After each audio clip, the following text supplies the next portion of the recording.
because for the better command of English. අද අපි මේ වීඩියෝ එකකින් කතා කරන්නේ because කියන වචනේ කොහොමද නිවැරදිවම වාක්‍යයක භාවිතා කරන්න කියලා. because කියන පදේ වාක්‍යයක භාවිතා කරන්න පුළුවන් ක්‍රම දෙකක් තියෙනවා. එක තමයි නාම පදයක් එක්ක.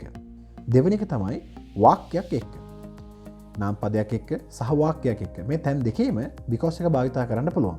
එතකොට මේ දෙකේම දෙන්නේ එකම තේරුම. අපි ඉස්සෙල්ලාම කතා කරමු නාම පදයක් එක්ක කොහොමද because දාන්නේ කියලා. නාම පදයක් because එකත් එක්ක භාවිතා කරනකොට of කියන preposition එකෙන් මේ දෙක සම්බන්ධ වෙන්න ඕනේ. එතකොට මේක තියෙන්නේ because ඊට පස්සේ of ඊට පස්සේ ওই නාම පදේ. බලන්න මේ උදාහරණේ because of you. of ට පස්සේ තියෙන්නේ ඔයා කියන නාම පදේ. because of you. ඔයා නිසා. ඔයාගේ තාත්තා නිසා. because of your father. because of money. සල්ලි නිසා. විෂාදය නිසා. because of depression. because of my help. මගේ උදව්ව නිසා. මෙන්න මේ විදිහට තමයි because එකත් එක්ක නාම පදේ භාවිතා කරනකොට සිංහල තේරුම හැදෙන්නේ. මේ හදාගත්ත කොටසින් අපි වාක්‍යයක් හදලා බලමු කොහොමද මේකේ තේරුම එන්නේ කියලා. පළවෙනි එක we came here today because of you. අපි අද මෙහි ආවේ ඔයා නිසා. බලන්න මේ වාක්‍යය ඉංග්‍රීසියෙන් කියන්න පුළුවන්ද කියලා. මම ඔයාට උදව් කරන්නේ ඔයාගේ තාත්තා නිසා. I help you because of your father. I help you because of your father. ඊළඟ වාක්‍යය. People do bad works because of money. People do bad works because of money. මිනිස්සු නරක වැඩ කරනවා සල්ලි නිසා. සමහර මිනිස්සු සියදිවි විනාසා ගන්නවා විෂාදය නිසා. මේක ඉංග්‍රීසියෙන් හරවනකොට some people commit suicide because of depression. commit යම් කිසි වැරදයක් කරනවා කියන ක්‍රියාපදය. ඊළඟ වාක්‍යය. he did it because of my help.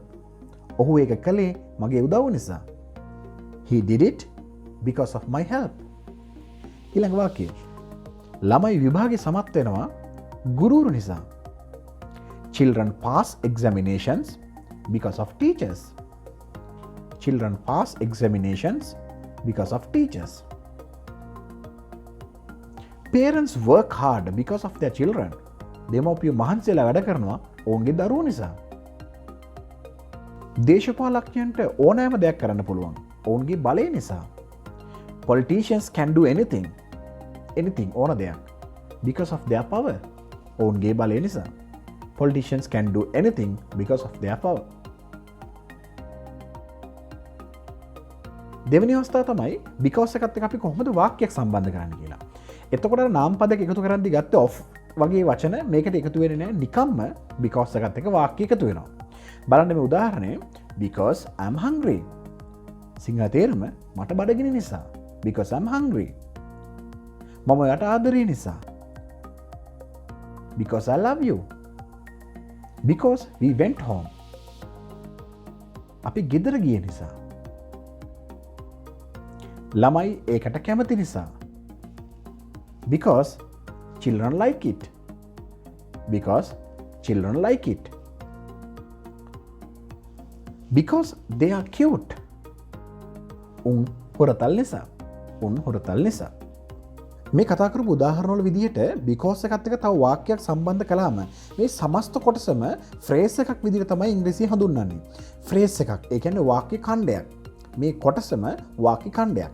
එතකොට මේකෙන් අංග සම්පූර්ණ අදහසක් එකතු කරන්නේ නැහැ අපිට. ඒ නිසා මේක තවත් වාක්‍යයක් එක්ක කියද්දි තමයි අංග සම්පූර්ණ අදහසක් එන්නේ.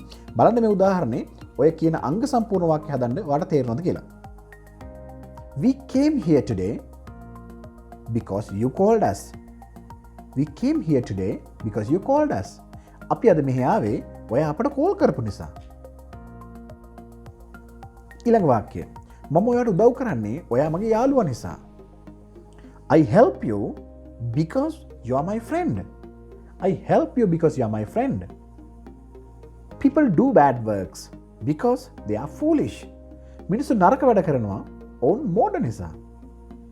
සමහර ළමයි විභාග අසමත් වෙනවා ඔවුන් පාඩම් කරන්නේ නැති නිසා. Some children fail exams because they do not study. He did it because he wanted money. ඔහු ඒක කළේ ඔහුට සල්ලි අවශ්‍ය නිසා. ළමයි විභාග සමත් වෙනවා ඔවුන් හොඳින් උත්තර ලියන නිසා. Children pass examinations because they answer well. Children pass examinations because they answer well. Parents work hard because they need extra money. දෙමව්පියන් මහන්සියලා වැඩ කරනවා ඔවුන්ට අමතර මුදලක් ඕන නිසා. දේශපාලඥයන්ට ඕනෑම දෙයක් කරන්න පුළුවන් ඔවුන්ට බලය තියෙන නිසා. Politicians can do anything because they have power. Politicians can do anything because they have power. බලන්න මේ උදාහරණ ටික ලේසියෙන්ම ඔයාලට ඉංග්‍රීසියට පරිවර්තනය කරලා කමෙන්ට් එකක් විදිහට පහළ කමෙන්ට් සෙක්ෂන් එකේ දාන්න අමතක කරන්න එපා.